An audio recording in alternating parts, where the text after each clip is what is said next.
Hello and welcome to the English Eve podcast, where English meets real life. I'm Sophia, and today we're going to talk about something simple but sometimes really scary. How to talk about yourself in English. You know, the moment someone asks, "So, tell me about yourself," and suddenly your mind goes completely blank. Have you ever felt that?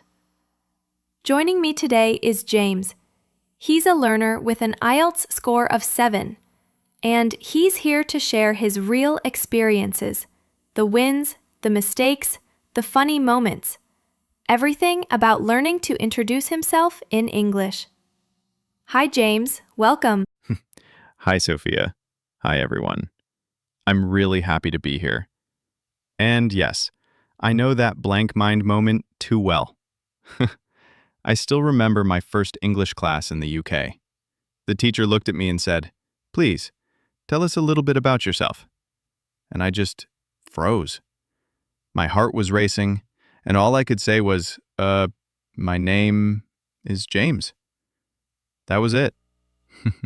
Oh, James, that's so relatable. I think so many listeners have been there. It feels like such a simple question, but in English, it can feel like climbing a mountain. Exactly. In my own language, I could talk for hours. But in English, I felt like a 5-year-old. And you know what made it worse? Everyone else in the room looked so confident. They said things like, "I'm studying business management," or "I enjoy photography in my free time." And I thought, why can't I do that? And what did you learn from that moment? I learned that it's not about knowing difficult grammar. It's about having a few simple phrases ready, like a little toolkit. When I started practicing those phrases, things changed. That's such an important insight. And today, we want to share those little toolkit phrases with our listeners. So, James, let's recreate that first moment. Imagine we're in that class again. I'm the teacher. Please, James, tell us about yourself. Okay, my name is James. I'm from London. I'm 24 years old. I'm studying economics at university. In my free time, I love playing the guitar and going for long walks. Perfect. That sounds natural and complete. Notice how James used very simple but useful sentences. My name is, I'm from, I'm years old, I'm studying. Yes, and the great thing is you can mix them depending on the situation. For example, at a party, I might just say, "Hi, I'm James. I'm from London. I love music." That's short, but still friendly. Exactly. It's like cooking. You don't always need a big meal. Sometimes just a snack is enough. I like that. And here's the funny part. After that first class, I went back to my dorm and practiced in the mirror. I must have said, "Hi, my name is James. I'm from London," about 50 times. At first, it felt silly, but after a while, it became automatic. That's such a good strategy. Repetition makes the phrase part of you. And listeners, here's a mini action for you. Tonight, stand in front of your mirror and say 3 sentences about yourself. Don't worry if it feels strange. Remember, practice is progress. Yes, and don't try to say everything. One of my mistakes was thinking I had to tell my whole life story in 1 minute. But no, you can just pick 3 facts. For example, your name, where you're from, and 1 hobby. That's a wonderful tip, the 3 facts rule. It keeps things simple and clear. And honestly, people are more interested in how comfortable and friendly you sound than in every little detail. Absolutely. I remember another moment. I was in a cafe and someone asked me, "So, what do you do?" I panicked again because I thought I had to explain my entire study program. But later I realized I could just say, "I'm a student. I'm studying economics." Simple. And that's enough to start a conversation. Yes, and you know, that's the magic of small steps. Talking about yourself in English isn't about perfection. It's about connection. Or, as Maya Angelou once said, people will forget what you said. People will forget what you did. But people will never forget how you made them feel. That's true. Even if your grammar isn't perfect, if you smile and share something simple about yourself, people will feel comfortable with you. Exactly. So, dear listeners, here's our first reflection challenge. Choose 3 facts about yourself: name, hometown, hobby, and practice saying them aloud. Record yourself if you can. Imagine you're introducing yourself to a new friend. That's how confidence grows. And don't be afraid of mistakes. Trust me, I made 100 of them. But each mistake was like a stepping stone. That's the spirit. Step by step, phrase by phrase, you build your confidence. And we'll keep building in the next part of the episode, where we'll explore what happens when the conversation gets a little more complicated. So, James, we've talked about the first step, just saying a few basic facts about yourself. But life isn't always that simple, right? Sometimes people ask more questions, and suddenly it feels like you need to perform. Have you ever had one of those spotlight moments? Oh yes, Sophia. One of the most stressful times was during a job interview for a part-time position. The interviewer smiled at me and said the classic line, "Tell me about yourself." My hands were sweating. I knew this was my chance, but I didn't know how much to say. What did you do? Well, at first, I froze. But then I remembered a trick I'd learned. Use a simple order: past, present, future. So I said, I grew up in London. Right now I'm studying economics at university. In the future, I'd like to work in finance. It wasn't perfect, but it was clear. That's brilliant. Past, present, future. Listeners, did you notice how neat that sounds? It gives a small structure, like 3 stepping stones across a river. You don't need fancy vocabulary, just those 3 time frames. Yes, and the interviewer actually nodded. I think they liked that it was short but organized. And after that, I felt more relaxed. That's such a good example. And let's pause here for a quick mindset shift. Many learners think they need to sound impressive. They try to use big words or long sentences and then they get lost. But clarity is more important than complexity. Exactly. I used to believe that using advanced vocabulary would make me sound smart. But actually, I just confused myself. Yes, we've all done that. Here's the secret. When someone asks about you, they're not looking for a dictionary. They just want to know who you are. Right. And you know what helped me? Telling small stories instead of only facts. For example, when someone asked about my hobbies, I didn't just say, I like music. I shared a memory. When I was 12, my dad gave me a guitar. I still play it when I need to relax. Suddenly, people leaned in. They wanted to know more. That's gold. Stories create connections. Facts are useful, but stories make people remember you.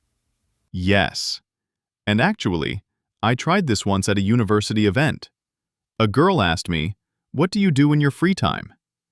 Instead of my usual boring answer, I told her the guitar story. She smiled and said, "That's cool. Can you play something now?" It turned into a really fun evening. Oh, that's wonderful. And see, listeners, this is how everyday phrases can open doors to real experiences. So let's break this down a little. When James told his story, he used simple grammar in the past tense. When I was 12, my dad gave me a guitar. Then he moved to the present tense. I still play it when I need to relax. This combination of past and present makes your self-introduction more colorful. Yes, it's like painting with more than one color. Exactly. And you don't need all the colors in the world. Just 2 or 3 can make the picture come alive. One more thing, Sophia. I realized that I often forgot to ask questions back. When someone said, "I love hiking," I only answered about myself. But conversations are like tennis. You have to hit the ball back. So now, if someone says, "I love hiking," I say, "Oh, really? Where do you usually go hiking?" It's so simple, but it changes everything. Beautifully said. Conversations are like tennis. That's a perfect analogy. And listeners, here's a mini challenge for you. Next time someone shares something about themselves, ask one follow-up question. Just one. It keeps the ball moving. Yes. And even if your grammar isn't perfect, people will appreciate your interest. Absolutely. People remember kindness and curiosity more than perfect English. That's true. In fact, one of my professors told me something I'll never forget. Confidence is not about knowing everything. It's about being comfortable with what you know. That really changed my approach. That's beautiful. And it ties perfectly to today's theme. Talking about yourself in English isn't about showing off. It's about being comfortable in your own skin. Exactly. And the more you practice, the more natural it feels. So let's practice together, listeners. Imagine someone just asked you, "What do you do in your free time?" Take a deep breath, think of a small story, and say it out loud. Don't just say, "I like reading." Add a detail. "I like reading detective stories because they make me curious." Try it now. Yes, say it aloud. Don't be shy. The more you use your voice, the more confident it becomes. Wonderful. So we've seen how to go from the basics, name, hometown, hobby, to telling a small story and asking a question back. In the next part, we'll see what happens when the day closes, when conversations slow down, and how to finish things naturally. James, we've talked about beginnings and the spotlight moments. But what about the end of a conversation? That can be tricky too, right? Oh, yes. I used to struggle a lot with that. I remember one evening at a small gathering, I had a nice chat with someone about books, but when the conversation slowed down, I didn't know how to end it politely. So I just stood there awkwardly until they walked away. Oh, I think every learner has lived that moment. Ending a conversation gracefully is a skill, and it can leave a lasting impression. What did you learn from that experience? Well, I realized later that you don't need to escape. You just need a simple sentence to close the door gently. For example, now I say something like, "It was really nice talking to you," or "I hope we can chat again soon." It feels polite and it gives a sense of completion. That's wonderful. And see how simple those words are? They're not complicated, but they carry warmth. Sometimes, people think English endings need to be dramatic, but often just a kind phrase is enough. Yes, and actually, at another event, I tried something new. I was talking to a professor and I felt nervous because I didn't want to sound rude by leaving. So I said, "Thank you for your time. I really enjoyed our conversation. I learned a lot." The professor smiled and said, "It was my pleasure." That was such a relief. Perfect example.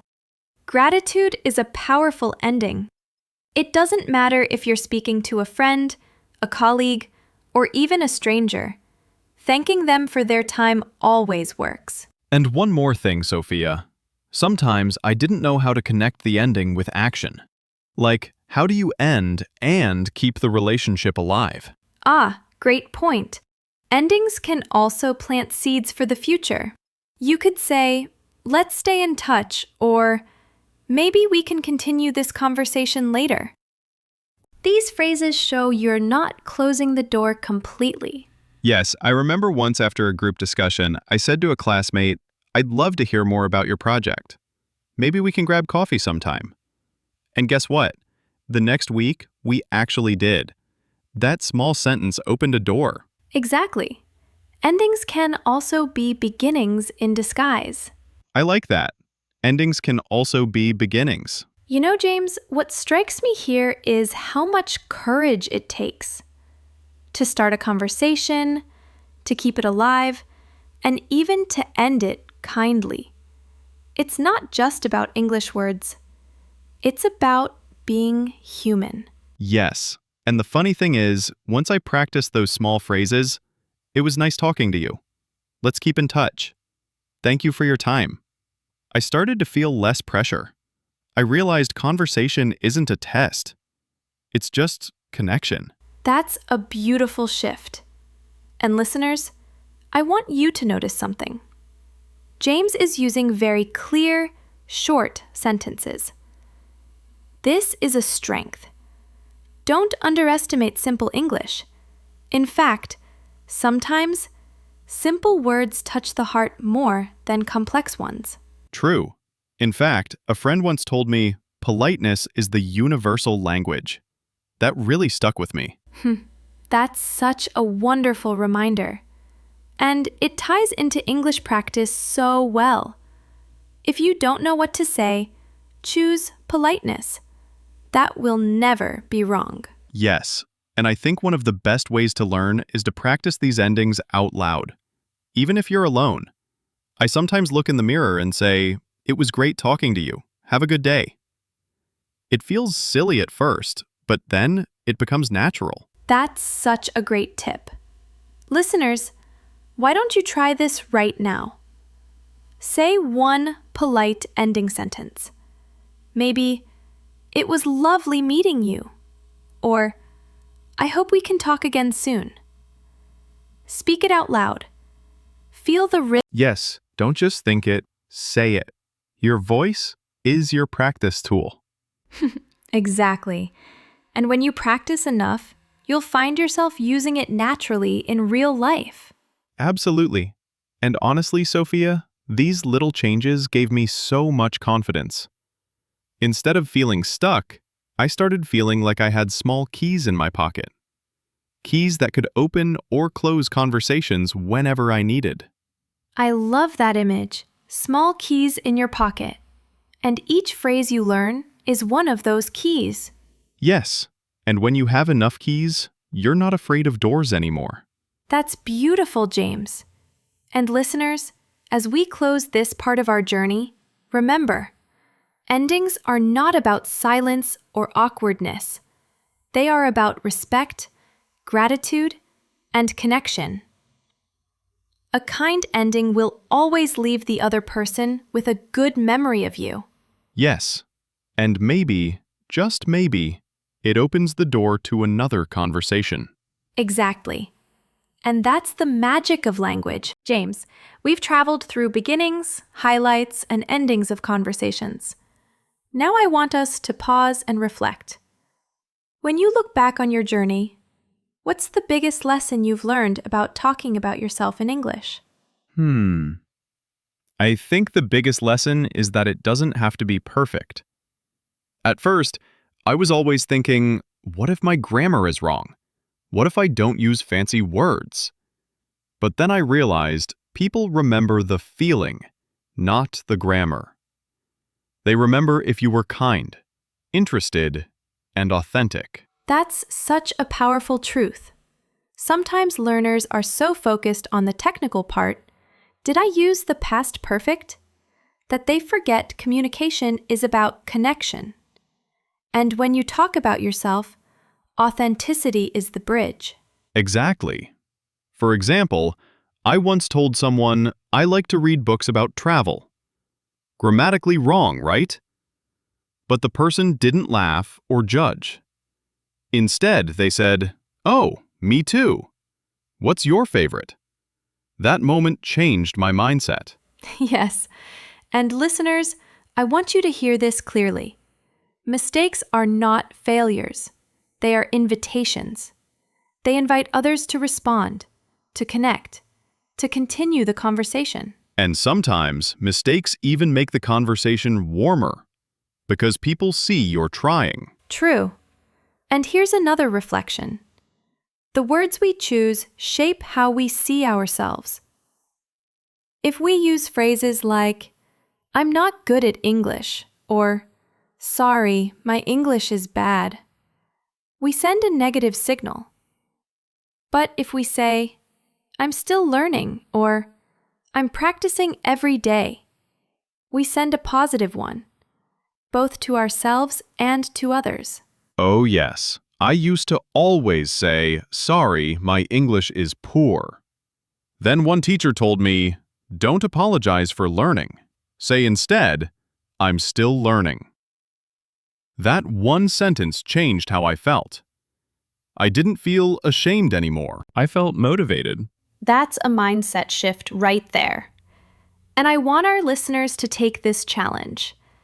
Next time someone talks to you, avoid the phrase, "My English is bad." Instead, try, "I'm learning more every day." Say it with confidence. Yes, say it with a smile. Because it's true. Every day you learn, you grow. Exactly. Now, James, what's one more personal lesson you'd share with our listeners? I think it's the courage to be seen. When you talk about yourself, you're showing a piece of your heart. And that can be scary. But if you don't share, no one can connect with you. So even a small story, like "I cooked dinner with my family yesterday," is valuable. Beautifully said. And it reminds me of something. Language is like a mirror. When you speak, you let others see you. And when they respond, you see yourself in a new way. That's so true. Listeners, let's make this interactive. I want you to think. If you had to introduce yourself in just 1 or 2 sentences today, what would you say? Write it down. Maybe, "I'm Anna. I love photography, and I'm learning English to connect with more people." Keep it simple, but keep it real. And if you want, say it out loud. The voice carries more power than the pen. Yes. And we'd love to hear from you. Share your sentence with us in the comments, or write it in your journal. That's how you build confidence step by step. I also want to add, don't compare your English to others. Compare it to yesterday. Did you learn one new word? Did you try one new phrase? That's progress. Exactly. Progress, not perfection. That's the journey. Sophia, I feel like we've covered something deeper here. It's not only about English, it's about self-expression. Yes, and self-expression is freedom. That's why I always tell my students, learning to talk about yourself in English is not just learning a language skill. It's learning to see yourself in a bigger world. That's inspiring. So, listeners, here's our closing reflection. Your story matters. Your words matter. Don't wait until your English is perfect to share who you are. Start now. Even small sentences carry truth. And the truth always connects. Absolutely. And before we say goodbye, here's a little teaser. In our next episode, we'll dive into a new challenge: how to share your dreams and goals in English. So, stay curious and stay with us. That sounds exciting. It will be. And until then, remember, every word you say brings you closer to connection. James, we've talked about the practical steps, the small wins, and the personal reflections. Now, I'd like to zoom out. When we talk about introducing ourselves in English, it's not just a language skill, is it? It's really about something bigger. Absolutely. At first, I thought self-introduction was just a classroom exercise. You know, My name is James. I'm from Vietnam. I like football. But over time, I realized it's much more. It's like opening a door. Each time you talk about yourself, you give people a chance to step inside your world. I love that metaphor, opening a door. And if you think about it, the size of that door depends on your mindset. If you say only, "My name is X, I'm from Y," the door is tiny. But if you add, "I love cooking with my grandma," or "I dream of becoming a designer," suddenly the door becomes wider. Yes, and when the door is wider, people want to walk in. They feel curious. They ask questions. And that creates real connection. Exactly. And here's where motivation comes in. Listeners, many of you might still hesitate to share because you feel shy or not ready. But let me share a truth. You don't have to be great to start, but you have to start to be great. That's from Zig Ziglar, and it fits perfectly here. That quote helped me once. There was a networking event in London. I was terrified. Everyone was speaking fast English. My instinct was to hide in a corner. But then I remembered that idea. You don't need to be great right now. Just start. So I walked up to a guy and said, "Hi, I'm James. I'm learning English and I'm new here." And guess what? We ended up talking for 20 minutes. That's such a clear example of courage creating opportunity. If you hadn't opened your mouth, that connection would never have happened. And that's the lesson. Perfection doesn't build relationships. Presence does. So true. And let's add another layer. Talking about yourself in English also trains your identity. Every time you say, "I am," or "I love," or "I want," you're rehearsing your story. You're shaping how you see yourself. Right. And sometimes, I realized I understood myself better after introducing myself in English. Like I said, I'm passionate about teaching. Then I thought, wow, yes, that really is part of me. English became a mirror. That's powerful. And I want to emphasize this to our listeners. Language learning isn't just about memorizing. It's about self-discovery. Yes, and it's a journey. Some days you feel confident, some days you feel lost. But if you keep going, you'll notice growth. And here's where we can add a study hack. Listeners, try this simple practice. Every morning, write one sentence starting with "I am" or "I want" in English. Just one line in your notebook. Over time, these small sentences will build your confidence and vocabulary. That's such a good idea. I used to keep a self-introduction notebook. Every week, I added new phrases. At first, it was, "I like football."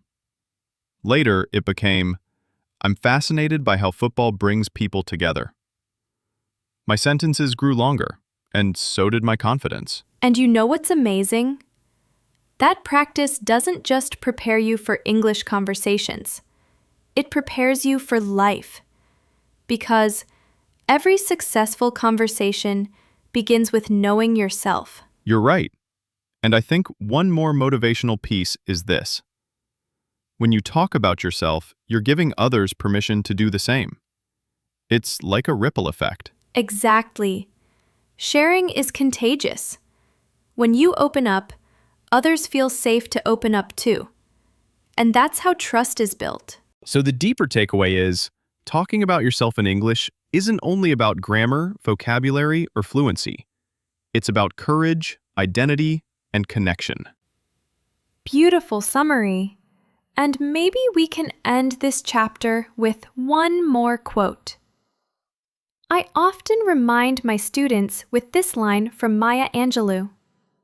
People will forget what you said. People will forget what you did. But people will never forget how you made them feel. That's perfect. Because when you introduce yourself with honesty and warmth, you create a feeling that lasts. Yes, And listeners, I want you to carry this with you. Your words may be simple, but your story is priceless. That's the motivation we all need. And remember, every hello, my name is not just a sentence. It's a seed of friendship, opportunity, and growth. Plant it often and watch it grow. James, this has been such a rich conversation. We've gone from the beginning steps to deeper reflections. But now, I want to give our listeners something very practical. Something they can do in the next 3 days. Yes, because listening is only half the journey. Action is the other half. Exactly. So here's the challenge. Listeners, for the next 3 days, I want you to introduce yourself to at least one new person. It could be an English class, at work, online, or even practicing with yourself in the mirror. Use the phrases we explored. I am, I love, I want, or even I'm learning. And remember, it doesn't have to be long. Just 3 to 5 sentences is enough. The important part is that you say it out loud. Yes, because speaking is like exercise. The more you do it, the stronger you get. And don't worry about mistakes. Mistakes are proof that you're trying. I used to practice in front of my mirror. At first, I felt silly. But then I realized, the mirror doesn't judge me. It just reflects me. That gave me courage to later practice with real people. That's such a good reminder. And listeners, if you want to make it fun, record yourself on your phone. Then listen again. You'll hear your progress day by day. Yes. And sometimes, when you hear yourself, you realize you're better than you think. Confidence grows when you see evidence of your effort. So, the 3-day challenge is simple. Day 1. Write a short self-introduction in your notebook. Day 2. Say it aloud to yourself or to the mirror. Day 3. Use it with a real person, online or offline. And if you're brave, post it in the comments of this episode. Share your sentences. We'd love to see your voice come alive. Yes, community makes the journey lighter. And remember, you'll also get free resources, transcript, vocabulary, and exercises. Just check the comments for the link. When I first studied for IETLS, I never thought introducing myself would be such a big deal. But now I see it's not just practice for exams. It's practice for life. And life rewards those who show up. So show up with your words. Even the simplest, hello, I'm blank, can open doors you didn't expect. Before we end, can I share one last motivational thought? Please do. Listeners, remember this. Small steps in the right direction can turn out to be the biggest step of your life. I don't know who first said it, but it's true. Every time you introduce yourself, you're taking a step forward. That's beautiful. And I'll add one more. Your story matters. Don't hide it. Share it. Perfect way to close. So, thank you for listening to the fresh and heartfelt sharing from EVE English, where English meets real life. If this episode inspired you, don't forget to subscribe, share, or comment. We'd love to hear your thoughts and experiences. And don't forget to download the free resources, script, vocabulary, and exercises. See the comments for links. Keep practicing, keep sharing, and keep growing. Your English journey is also your life journey. And we'll see you in the next episode. Until then, take care. And keep your door of self-introduction wide open.